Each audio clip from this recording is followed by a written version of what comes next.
जेहेतु वृंदावन पाखे ओडिसी गीतर पूर्ण प्रचार प्रसार केंद्र सरकार पाखे ओडिशा सरकार पाखे जहाँ अनेक अधिकार रही बहुत जगह से पठन जापर केते गुड़ा आगा विशाखापट्टनम आरंभ कर बम्बे चेन्नई पठे जापर संभव भाव प्रत्येक जगह ओडिशा प्रत्येक जगह से पठन गाइबा सत कोटी प्रणाम जनाऊँ जहाँ द्वारा आज ओडिशा पूर्ण प्रचार प्रसार है मो सहित कृपा जहाँ अनेक लेखा प्रत्येक उपलब्धि प्रकाश पाई सरकार प्रत्येक स्तर में तेणु समस्त प्रणाम जनाऊँ बृंदावन कथा आज्ञा प्रणाम आज्ञा ओडिसी संकीर्तन संघ महासंघ को भी प्रणाम करुँची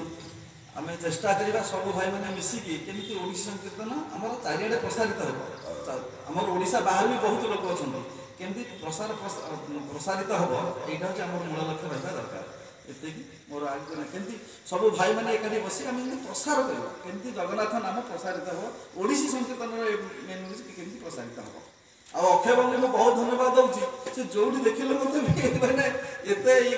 मैंने चारिड़े